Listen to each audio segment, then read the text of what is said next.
Hey everybody, my name is Jimmy and welcome to Jimmy Does Knitting. This is my knitting podcast where we pick a topic and we discuss. And one topic that I've really been liking lately is sweater pattern ideas. Like, I'm a sweater knitter, I love a sweater, so let's discuss the planning that I've been doing while avoiding finishing other projects today. But before you do that, please like and subscribe. I'm Jimmy Does Knitting on Ravelry, Instagram. I'm on Discord, I don't know if that means anything. But yeah, I'm there everywhere. You can check out my Ravelry store for some patterns as well. So, let's just jump into it. We have 3 categories. I have notes over here, so that's why I'm looking down. We have like what I'm going to knit for sure, because I already have the yarn. We have most likely I was going to knit, and then like maybe I'll knit this in the future, like pattern ideas.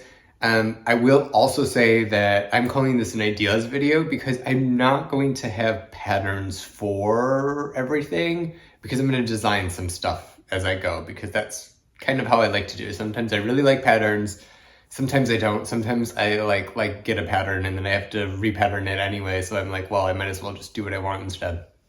So that's a little bit of the overview of what we're talking about. We're also in a different location because I don't have to show you my black knits, so the lighting can be a little bit worse. Anyway, this is my blue living room. I have a very blue living room and I love it. I'm wearing just a boucle sweater that I self-drafted. This is like what I'm talking about. I got some drops, alpaca boucle in black, and then I did a bottom-up modified drop shoulder sweater. And yeah, it's not that exciting. It's very plain because the stitches were very difficult to see, but that's what we got here. So let's jump into it. Now, depending on when you're seeing this, I may have already cast some of this stuff on because I'm filming this a little bit out of order just because I wanted to talk about this today, so that's what we're doing. The first one is onion knittle sock yarn. I've used this before, and I'm obsessed with the idea of, I'm gonna say it, slutty summer cables. So like a cable knit, like an Aran sweater, but like slutty for summer. And I had one, and it was the DNA pullover. I don't even remember who it was by. But it was like one of the first sweaters I did. It took forever. The stitch pattern was beautiful, but it was a little bit more complicated than I probably wanted. And I used a tencel yarn, a complete wrong yarn for it. And it like grew like this much. It was like a skirt by the end of its life. And then it was just so strained that it died. It died. I will also be making a project video out of this too, I think. Regardless, I want to make essentially an Aran sweater that's pieced out of this fingering weight black yarn. I would say it's a thin fingering weight. It's really cool because it has, instead of nylon, it has nettle in it. I don't know what the percentage is. 30% nettle fibers and the rest is wool. So, yeah, that's what we got there. I will make an Aran out of this.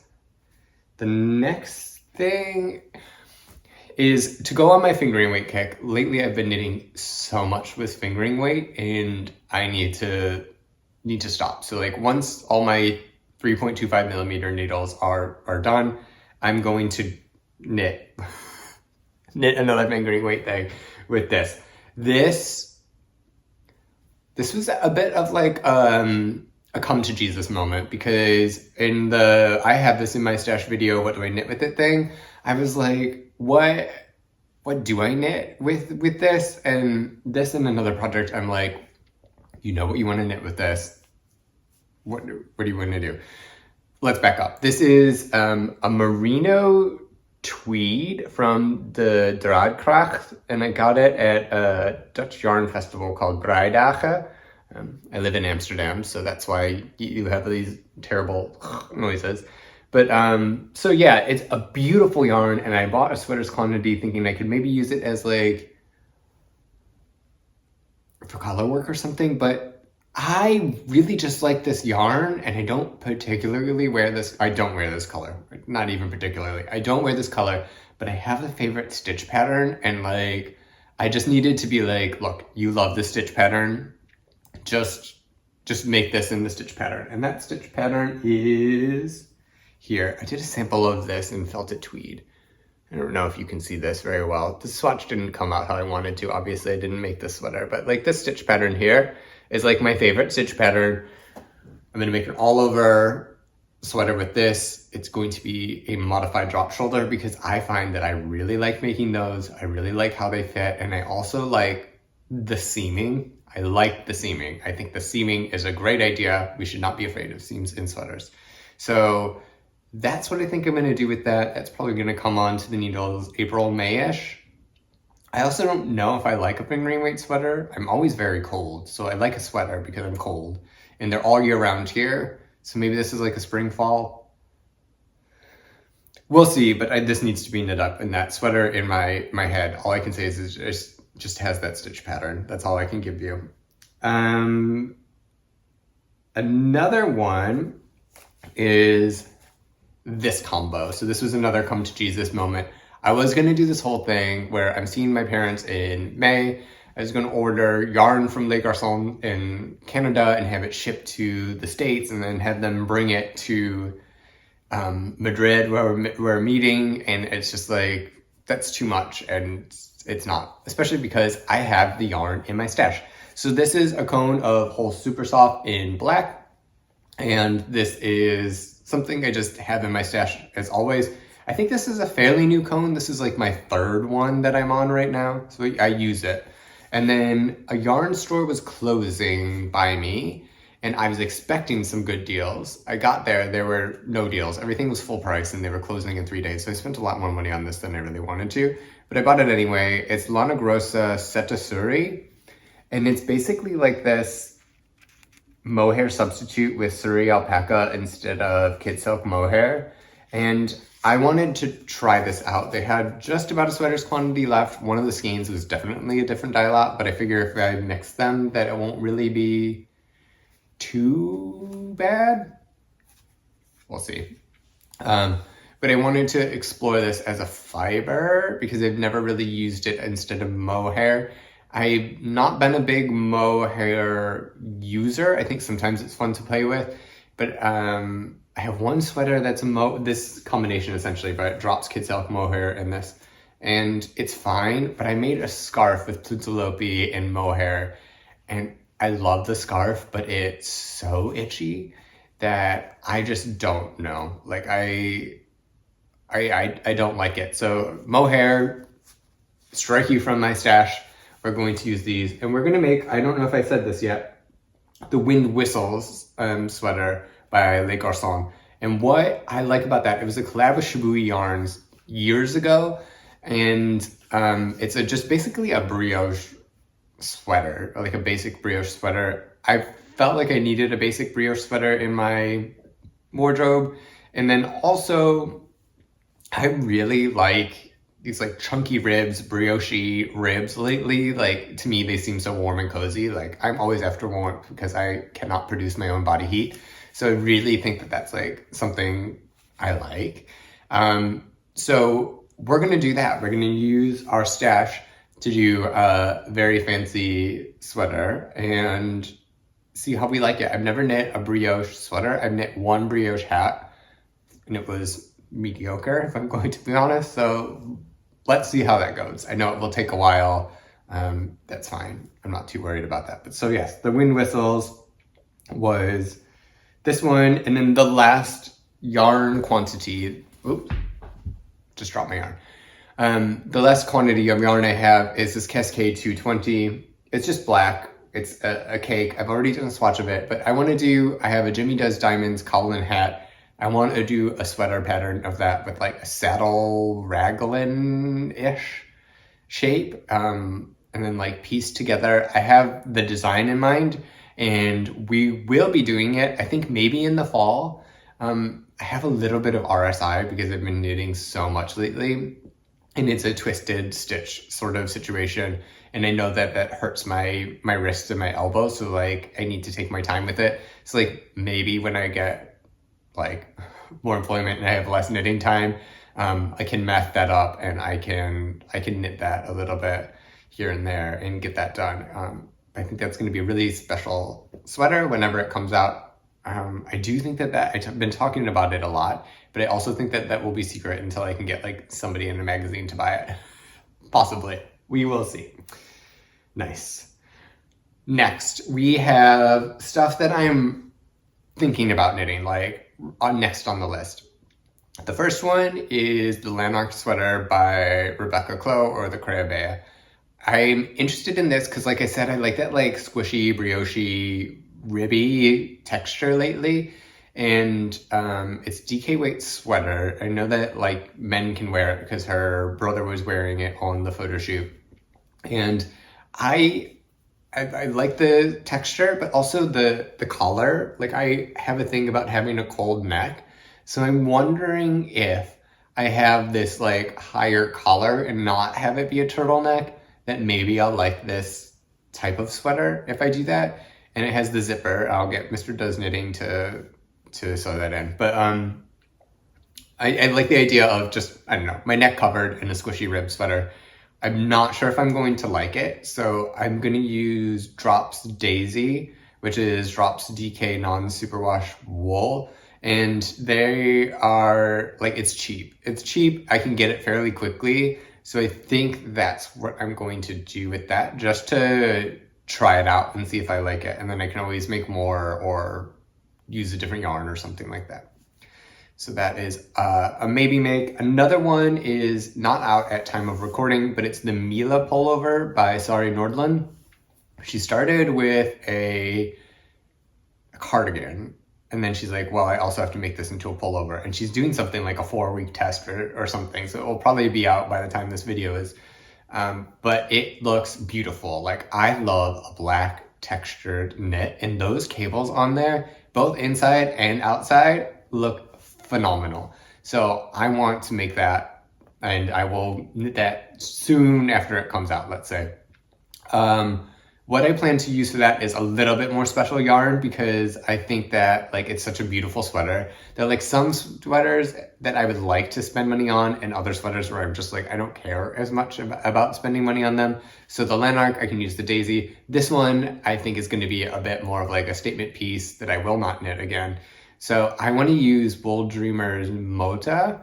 It's their, if they have it in black, let's even be honest, but like they're a small company. All the fibers come from Spain. It's milled in their mill and like put out, like it's super local. It's like, you know, ethical treatment. Like they have all these sort of things about like ethics that they do and stuff. It's a really good company to support, and I want to support them. And I'm curious about this Mota. It looks like it knits up into good cables based on some Ravelry projects. And I think that it's like a company that I want to support, and it's a little bit more money. It's fairly affordable, but yeah, so I want to try that out for the Mila Pullover. The next one, I need the books for it. So the epic knit that I'm going to do this year, everybody talks about epic knit, dream knit. I sort of just knit as I go, but we'll label this my epic knit for the year, is a traditional Cornish Guernsey. Guernsey. Anyway, regardless of what you call it, I want to make one. Woolly Knit just put out like a specific Guernsey wool. And so I think I want to do that. And then I want one specifically with like motifs and stuff from Cornwall, because that is where my brother-in-law is from. And he is like super knitworthy. He's also a very big boy, but he's super knitworthy. And I want to make something that would fit in Cornwall, in the Guernseys that like existed down there, or still do rather. So I want to make it like fairly historically accurate. I don't mean fully historically accurate, because they had like different wool, and then they would actually like scour the sweaters and shrink them so they're a little bit more waterproof. I'm not going to do that. I'm just going to use like a worsted weight wool.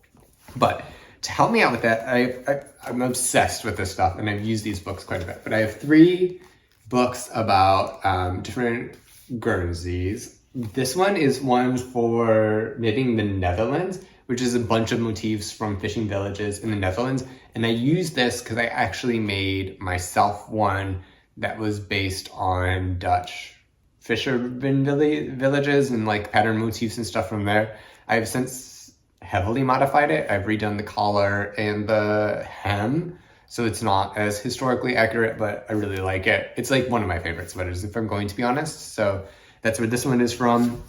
I also have this, what is this called? Patterns for Guernseys, Jerseys, and Errands. And so this is more of a historic British one. It has some ones that are like place specific, and they have like a bunch of patterns.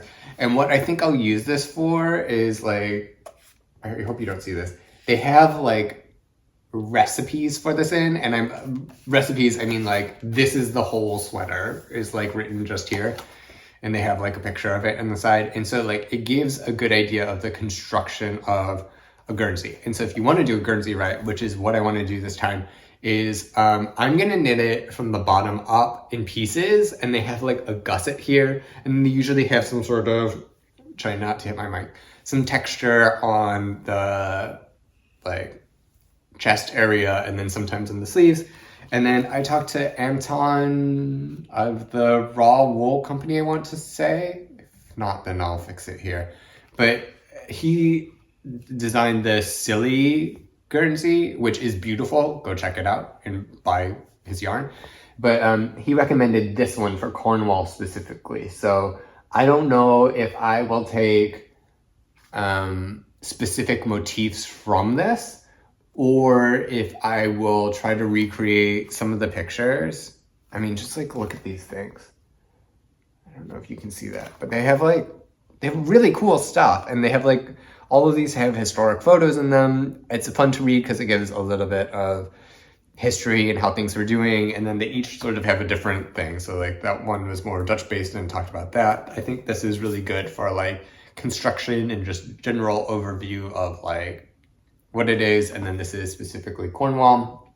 I just got this off of like Amazon's or something. Cornish Guernseys and Knit Frocks by Mary Wright. So yeah, that's what I'm going to use, and that's going to be my epic thing. I have to start it in the summer if I can give it to him in winter. And it's also going to be a construction that I'm really confident in, so it won't take that long. I just need to figure out the stitch patterns and stuff. So those are my ideas for what I'm going to knit next and what I will knit. And then maybe we have next. So I love Tonje. I stumbled upon Tonje last year. It's been one of my favorite things. And Mr. Does Knitting is like my art director, and he does all these cool things that I'm just not cool. But he wants a cardigan with some color work. He said color work, but I think what he really meant was in Tonje. And so he sent me some image. If I can, I'll put it up here if I can find it. And it's just going to be in Tonje. And so I am going to make him a cardigan so he doesn't get cold at work. And the plan for this is I'm just going to design the Tonje chart and then put it onto an existing garment. So I don't have to think about it. Mr. Does Knitting is knitworthy to an extent. Like, he will wear it, but not like often or much. So I will make him something, and I have made him stuff, and he does wear it, but like I'm not going to spend a bunch of money on it. I'm just not going to get him like an heirloom piece. It's just not going to happen. But what I will do is something fun that stimulates both of us. So what I'm going to do is the drops has a bunch of free patterns. So they have the City Ranger cardigan, and it calls for drops. What is it? Drops Nepal. Sorry, Drops Nepal. And I'm just going to do the City Ranger cardigan out of Drops Nepal, but then I'm going to make an Tonje chart, put it on, figure out how to make that look nice, and then knit that up for him like that. So that's the plan with one of the knits is the Drops City Ranger. And it will keep, both the pattern and the yarn fairly affordable for that, but it will still be enjoyable. And it's going to be like worsted weight, so hopefully it will go fast. The Tonje I've done before is like DK max.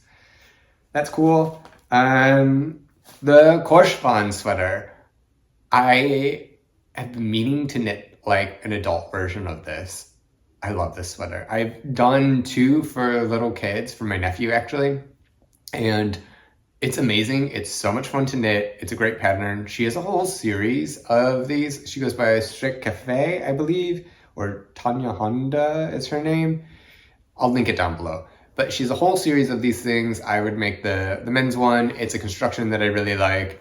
And what I'm thinking is if I have to order Guernsey yarn and like, I don't know, spend 800 euros or pounds at Woolly Knit, as I have this one cone of Woolly Knit left over from my Polder hoodie.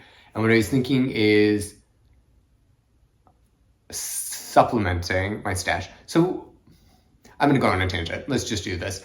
People have been talking about like, oh, I'm gonna knit from my stash and not buy yarn, and knit from my stash and not buy yarn, and knit from my stash and not buy yarn. And I'm trying to do that to an extent, but what I'm finding is really helpful in that is supplementing my stash. So like I bought a sweater quantity of, you know, the Merino and then the Cascade 220.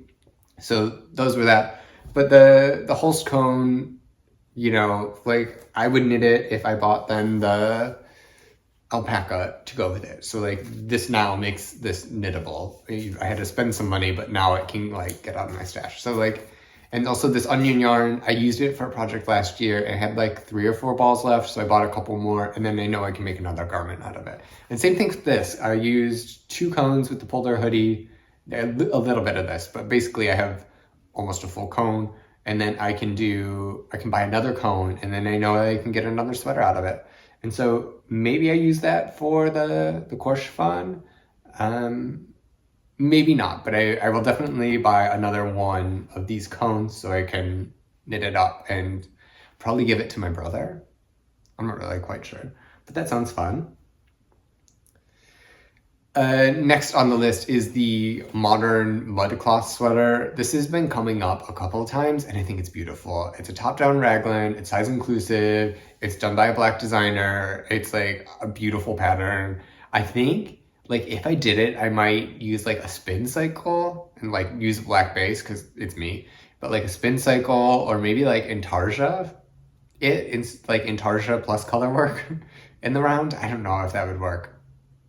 I would have to do some math for that, but we can make it work. Anyway, the whole point being is I think that you could really have some fun with this. And I think it's a beautiful pattern from, you know, a minority that like needs attention. It really needs attention. So that might happen too. I'm not really quite sure, but that's on there. Also the Sherlock Holmes sweater is sort of in that same vibe. This one is a Japanese pattern, I believe. So it's not in the most sizes, but it's like a fever dream of color work. Like it has like 3 color work and the patterns are like your eye can't rest per se. So it's sort of like this mashup of color and you can really make it fun by like, I think it would be a fun knit because it has different like stripes essentially of like bands of color and then also bands of color work, and it has a v-neck. It's like a chunky v-neck, so it's not going to make much of a difference, and I really like a high tight collar, but I think that like that v-neck is something that maybe I could wear. So if I'm getting into like I want to knit color work like fever dreams and try out like a slightly new construction, I think that that's maybe what I would cast on and knit. I've seen it, it's been on the Ravelry like top 20. We'll see if I ever get to it, but like, I don't know. At the moment, I'm attracted to it. We'll see if it ever happens. The next, I want to knit a Bohus sweater. So if you don't know what Bohus is, you need to do your history as a knitter. But there are a couple of fruity knitting episodes that I would recommend where you have to go and watch that. I think those are the most comprehensive ones on there. Also, Mel Makes Stuff did some Bohus stickling sweater at one point. But anyway, what happened is there was this like impoverished area of Sweden and like, I'm not going to tell the story right, but somebody important was like, all right, let's start like knitting sweaters and selling them from this area.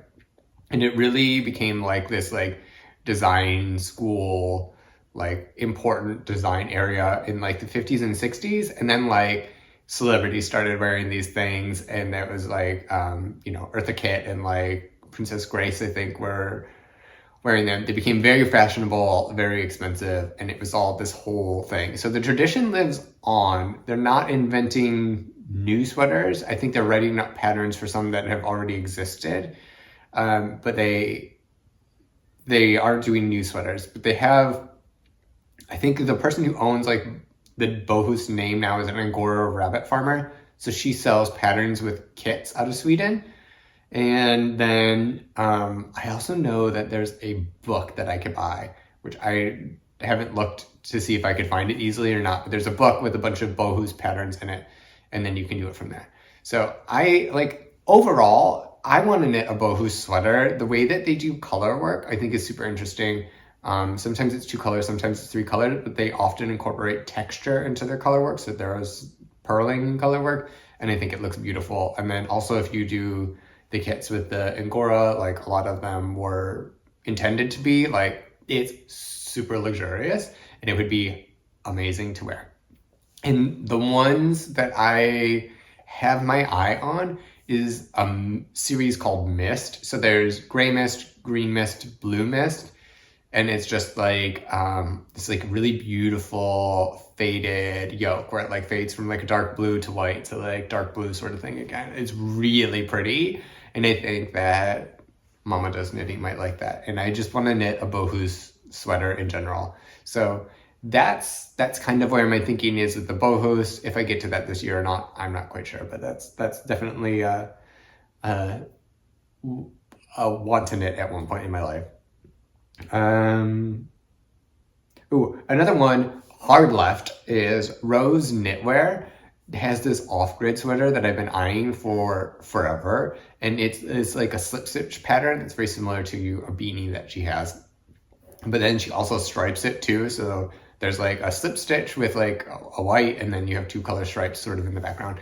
It looks amazing. I think it's really cool. I think it's very like Agio knit. If you like that sort of vibe, you will like this one.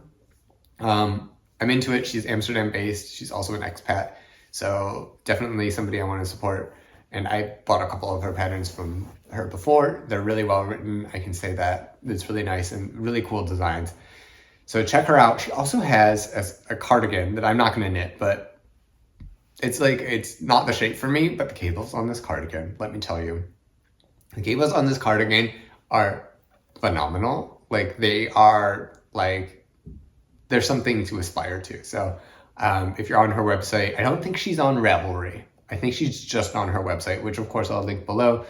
And go check it out. Buy a bunch of her patterns. Do it. Another one I have is the Uncharted by Julia Wilkins. I went on a weird rabbit hole and I ended up here for the Uncharted, and I don't know what happened with me. I'm not a big top-down raglan. I'm just not. I think there's a bunch of stuff to do instead of a top-down raglan. But something about this is like it had that brioche sort of texture that I really have been craving lately. And then the man who's modeling it looks very attractive. So I don't know if I like the sweater or if I like the man in the sweater. But I think that might be something that I would want to knit. That would definitely be one of those ones where I would get like a more cost-effective yarn. It would be really quick. I knit, I think, a little bit faster than the average person. So like a top down in the round with like a fairly uncomplicated stitch, I can bust out in like 2 seconds. So, and that I think it's like a worsted, it's either DK or worsted. I think it's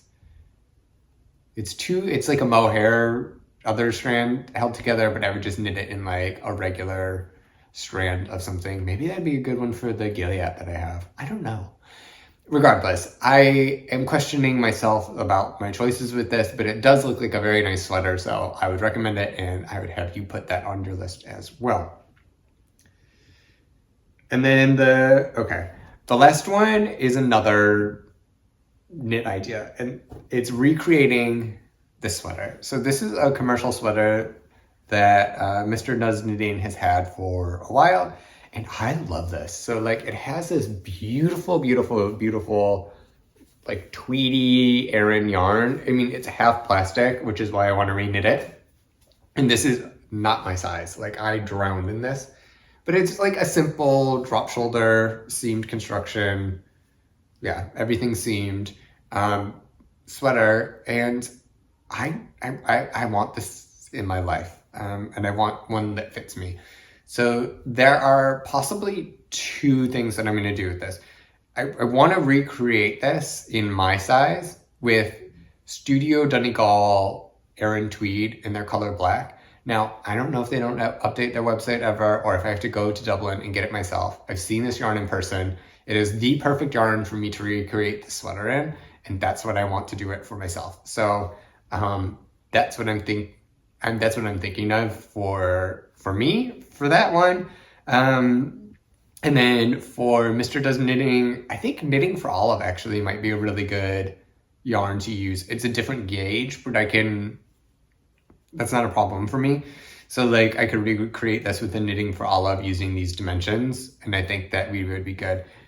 I really want to recreate this because one, I think it's simple. Two, I think it would show off a Tweedy yarn fantastically. And then also it has some, let's get closer to the camera, shall we?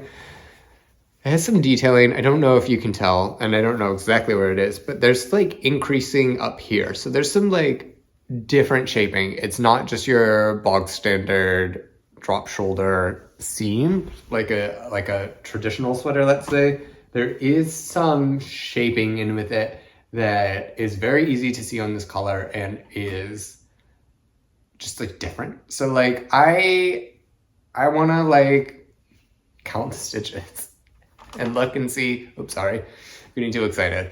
I just want to count the stitches and like see what I can do and play with like a beautiful like rustic like a yarn, you know, like off the sheep and onto my needles immediately, that sort of thing.